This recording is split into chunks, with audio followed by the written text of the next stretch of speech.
तो यहाँ पे जो पीसीबी है इसका तो आप समझ ही गए होंगे कि ये ब्लू स्टार है। तो इसके अंदर आउटडोर नहीं चलता है। तो सबसे पहले मैं इसको खोलूँगा, पावर लगाऊँगा, तो देखता हूँ कि पावर में तो इशू नहीं है, क्योंकि इंडोर के पीसीबी में भी प्रॉब्लम हो सकता है। तो सबसे पहले मैं इसमें देखता हूँ और इसे ओपन करता हूँ, फिर आगे बढ़ते हैं। तो यहाँ पे मैं ओपन तो कर दिया और इसके अंदर डस्ट भी बहुत ज़्यादा है, तो आप देख रहे हैं। तो मैं डस्ट को भी साफ़ कर लेता हूँ और सबसे पहले जो काम करना चाहिए बिना पावर दिए तो वो कर लेते हैं, क्योंकि हाथ लगाने का मतलब है कि सबसे पहले आईपीएम को चेक करना ज़रूरी है। तो यहाँ पे इस तरफ से तो कुछ नहीं आया, यहाँ भी कुछ नहीं आया और यहाँ भी नहीं आया, यहाँ भी नहीं आया। मतलब जैसे भी आप घुमा के इधर से उधर चेक कर लेना अच्छा है, ये सही है। फिर क्या चेक करेंगे? फिर चेक करेंगे हम कैपेसिटर की जो मेन बाइंडिंग होती है उस पे। तो मेन कैपेसिटर की सप्लाई पे तो शॉर्टिंग के लिए एक बार चेक करेंगे। तो एक तरफ से उतना गया तो दूसरे तरफ से कितना डाउन हो गया, ठीक है, इधर भी सही है। तो मैं एक बार पावर दूंगा इसमें, पावर देने के बाद फिर चेक करेंगे। तो यहाँ पे पावर भी मैं लगा दिया, इसमें है लेकिन मैं इसमें नहीं लगाया हूँ, क्योंकि खोलने में बंद करने में और उसे सेपरेट कर लेंगे। और इंडक्टर भी लगा देते हैं, डायरेक्ट भी करके चेक कर सकते हैं, ऐसा नहीं है। चेक करने के पर्पज़ से, ये नहीं कि बनाने के हिसाब से करेंगे तो गड़बड़ हो सकता है। तो इसे ऑन कर दिया मैं, लाइट जल गई। तो इसका मतलब ये है कि अभी इसमें हमें वेट करना पड़ेगा और हो सकता है कि हमारा इंडोर में ही प्रॉब्लम हो। तो हम यहाँ पे चेक करेंगे वोल्टेज इसके जो होने चाहिए, तो वो वोल्टेज यहाँ पे देख लेते हैं। अगर जो परफेक्ट है तो हम आगे बढ़ जाएंगे। तो चलिए यहाँ पे हम वोल्टेज चेक कर लेते हैं। मेन कैपेसिटर पे हम वोल्टेज चेक करेंगे, क्योंकि ये लाइट जलने का मतलब है कि बाकी जो ऑक्सिलरी सप्लाई है वो बंद नहीं है। तो ज़्यादा हम टाइम वेस्ट भी नहीं कर पाऊँगा, क्योंकि 303 वोल्ट बन रहा है, हमारे समस्या प्रॉब्लम नहीं है। और मैं पहले बता देता हूँ, ऐसा नहीं कि मैं प्रोग्राम करके करता हूँ कि मैं पहले स्कैन कर लूँ, सर्च कर लूँ, फिर मैं वीडियो बनाऊँ। और आप लोग इसके लिए नाराज़ होते होंगे कि मैं वीडियो बहुत कम बनाता हूँ, तो उसके लिए मैं क्षमा चाहूँगा। उसके पीछे का कारण यही है कि सबसे पहले काम करना है। तो मैं इसको साइड करता हूँ, तो इसका मैं कनेक्शन कर लेता हूँ, फिर देखते हैं। तो यहाँ पे मैं कनेक्शन भी कर दिया और इसको चेक कर लेते हैं। मोटर चलनी चाहिए और इसके बाद इसमें एरर कुछ शो करना चाहिए।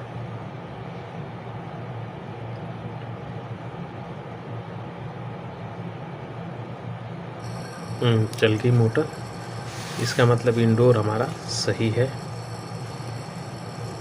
अब हमें कम्युनिकेशन इसका चेक करना पड़ेगा और तो आउटडोर को हमको लगाना पड़ेगा। तो मैं इधर जगह बना लेता हूँ, क्योंकि टेबल भी हमारा छोटा ही है, बड़ा टेबल नहीं है। तो चलिए साइड इसको कर देता हूँ, डिस्प्ले ही यहाँ पे दिखेगी। तो यहाँ पे मैंने सब कनेक्शन कर दिया है। यहाँ पे भी एक सेंसर उन्होंने नहीं लाया है। तो यहाँ पे मैंने, क्योंकि यहाँ पे 50 की जो रहती है वो तो है, लेकिन एक सेंसर नहीं था, तो वहाँ पे मैं 10K की रेजिस्टेंस लगा दिया,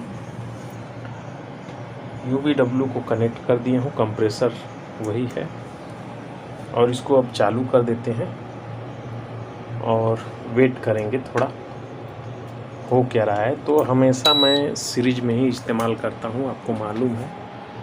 तो चलिए मैं कुछ वेट कर लेता हूँ।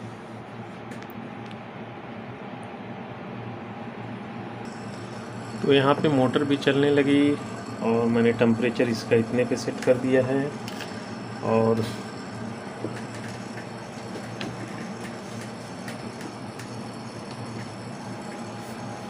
कंप्रेसर इसमें अलग अलग कंप्रेसर आता है। तो मैं कॉमन के तौर पे जो ये कंप्रेसर है मैं इसका इस्तेमाल करता हूँ, और एक मेरे पास ये डैकिन का जो छोटा वाला कंप्रेसर है तो उसका भी इस्तेमाल कभी कभी करता हूँ। तो फ़िलहाल अभी देखते हैं अगर जो इस पे चालू होगा या नहीं चालू होता है। कम्युनिकेशन के लिए फ़िलहाल मैं DSO अभी नहीं मंगाया हूँ, और आप लोग भी सोचते होंगे कि काफ़ी टाइम से मैं बोल रहा हूँ DSO लेने के लिए, तो अभी तक नहीं लिया हूँ। और DSO के तौर पे मेरा यही जो मल्टीमीटर है इसका इस्तेमाल करता हूँ, लेकिन भाई इसमें सेल बहुत ज़्यादा खाता है, ये चालू भी नहीं हो रहा है, बैटरी इसकी बहुत ज़्यादा जाती है।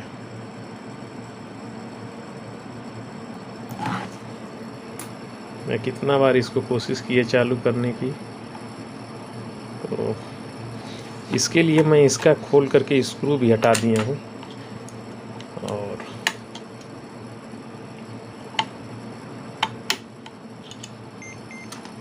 वो भी मेरे समझ से चालू हो गया।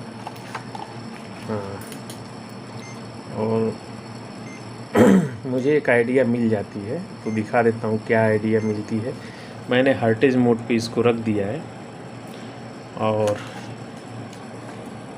इसको मैं यहाँ पे कम्युनिकेशन का जो सिग्नल आता है हम वहाँ पे रखेंगे, ये वाले पॉइंट पे। तो इसका देखेंगे कि हर्टेज का वो दिखाई देता होगा, देखिए। तो ये कम्युनिकेशन हो रहा है, मैं ऐसे ही समझ लेता हूँ कि कम्युनिकेशन हो रहा है, क्योंकि ये उसके काम के लिए नहीं है। शायद होगा भी तो क्या मालूम, क्योंकि मैं इतना इसमें देखा ही नहीं, और उसकी आवश्यकता तो अभी नहीं लग रही है समझने की। तो चलिए वेट कर लेते हैं, अगर चालू होता है तो ठीक है, नहीं होगा तो फिर आगे बढ़ेंगे। तो आपने देखा इसमें झटका हुआ, सौ करके आवाज़ भी आई, और पूरा रीसेट हो गया, पूरा सिस्टम ही रीसेट हो गया। तो मैं अभी इसको डायरेक्ट मोड पे करता हूँ और फिर देखेंगे। चलिए अभी मैं स्टार्ट होता है तो ही आगे वीडियो प्ले करूँगा। और इसमें भी DC मोटर है, तो संभवतः ये भी ज़्यादा देर तक नहीं चलेगा। ज़्यादा देर तक नहीं चलेगा मतलब जैसे ही चालू होगा तो ये बंद कर देगा। 1 मिनट चलने देगा, 1 मिनट के बाद बंद ही कर देगा, या तो उससे पहले भी बंद कर सकता है। दूसरा चीज़, जब भी पावर का इसमें प्रॉब्लम आएगा, तो पहले वाले PCB में कुछ अलग से था, इसमें 27 नहीं L2 है ये। तो L2 है, इसको मैं बंद करता हूँ और बंद करके वापस चालू करूँगा। जब तक इसकी लाइट नहीं जाएगी उस एरर को भेजता रहेगा कि हमारे पास ये एरर आया है और ये समस्या है, और उसको डिस्प्ले में ये शो कराता है, और डिस्प्ले को देख करके हम समझते हैं कि क्या प्रॉब्लम है। तो इसीलिए मैं बोलता हूँ कि अलग अलग कंपनी अलग अलग ढंग से इसको शो कराती है। कहीं पे P2 रहेगा, P1 रहेगा, कुछ भी एरर बनाया जा सकता है। तो ये अपने को समझना है। सेंसर को आपको चेक करना है 8 और 50 के आसपास सेंसर का होना चाहिए। लगभग इतना ही रहता है, किसी में और भी रहे तो उसके लिए मैं नहीं बात करूँगा, क्योंकि 150K तक का भी हो सकता है और किसी पीसीबी में है भी। तो हम एक पीसीबी की बात नहीं करेंगे और ना ही हम एक पीसीबी की बात करता हूँ। इसीलिए मैं बार बार बोलता हूँ कि किसी पीसीबी में हो सकता है। तो अलग अलग तरीका है सबका बनाने का, जो जैसे जिसको पसंद आता है वैसे अपना करते हैं, अपनी अपनी टेक्निक लगाते हैं। अब इसमें तो डीसी है, तो डीसी फैन हमारा कंप्रेसर चालू होने से पहले डीसी फैन चलता है। तो यहाँ पे जब डीसी फैन है ही नहीं तो हम इसमें क्या कर सकते हैं। और ये समस्या सभी मैकेनिकों की है, क्योंकि वो अपने आप को अपग्रेड नहीं कर पाए हैं अभी तक। और जितना जल्दी अपग्रेड अपने आप को करेंगे, मार्केट में टिके रहेंगे, नहीं तो काम छोड़ना पड़ेगा, फिर मतलब नहीं है। तो यहाँ पे जो कंप्रेसर है जो डीसी मोटर है उसकी सप्लाई, तो इसमें कोई भी मोटर लगाई जा सकती है, ऐसा नहीं है।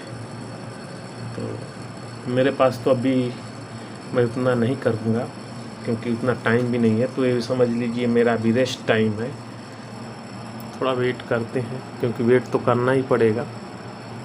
और ऐसा नहीं है कि मैं कोई दूसरी कहानी, कौन सी कहानी सुना है, अपने कहानी वहानी का सुना, मैं कुछ नहीं सुना है। कहानी यही है कि यहाँ पे ये 3 सेंसर लगते हैं। किसी कंपनी में ये 3 सेंसर भी नहीं लगते हैं, वो डायरेक्ट उठाते हैं और इसमें एलओपी मार देते हैं और वो वायर कनेक्ट ला करके कर देते हैं अंदर। यानी कंप्रेसर हीट हुआ, डिस्कनेक्ट हुआ, सप्लाई बंद हुई, यानी बाकी सब सिस्टम बंद हो जाए। एक तो ये है। और डिजिटली मोड में तो अब भी आप देखिए चालू हुआ और बंद भी हुआ, तो इसका मतलब ये है कि पीसीबी परफेक्ट है और कोई एरर अभी नहीं आया, और आएगा भी इसमें एरर तो मेरे समझ से ये फ़ैन का आएगा। डीसी फैन का इसमें एरर आना स्वाभाविक है। और ऐसा भी नहीं कि एम्पेयर ज़्यादा जा रहा था, एम्पेयर भी नॉर्मल था, सिर्फ स्टार्ट किया है और बंद हो गया है। तो एक बार और वेट कर लेते हैं। तो यहाँ पे मैं इसका आउटडोर तो मुझे फ़ैन नहीं है, लेकिन इंडोर का जो एलजी और सैमसंग में जो इस्तेमाल होती है डीसी मोटर, ये मैं लगा दिया, क्योंकि इसका भी कनेक्शन सेम ही है जो होना चाहिए। जैसे 350 वोल्ट, फिर ग्राउंड है, फिर 15 वोल्ट, फिर वेरिएबल वोल्टेज आता है वो है, और फिर ये फीडबैक की। तो वहाँ भी देखेंगे तो ये फीडबैक है, वेरिएबल वोल्टेज है, और 15 वोल्ट और ग्राउंड है, और 350 या जो भी समझिए 320 की जो सप्लाई है वो तो मैंने इसमें ऐड कर दिया। अब देखते हैं क्या चालू होता है, कि कुछ और समस्या होती है। तो थोड़ा वेट कर लेते हैं, फिर देखते हैं। तो यहाँ पे मैं ध्यान आकर्षित करने के लिए एक लगा दिया, उसमें कागज़ का टुकड़ा टेप में लगा के, ताकि दिखाई देगा अगर चालू हो जाता है तो यहाँ पे देख रहे हैं फ़ैन चलने लगा और साथ में कंप्रेसर भी चलने लगा। और उस तरफ आप देख रहे हैं कि 2 एम्पेयर की लोड ले रही है। तो यानी पीसीबी के अंदर अगर एक तरह से देखा जाए तो इसके अंदर प्रॉब्लम हमें महसूस नहीं हो रही है, यानी पीसीबी उनकी परफेक्ट है। कंप्रेसर में इशू हो सकता है, या उनकी आउटडोर की जो फ़ैन है वो ख़राब हो गई। तो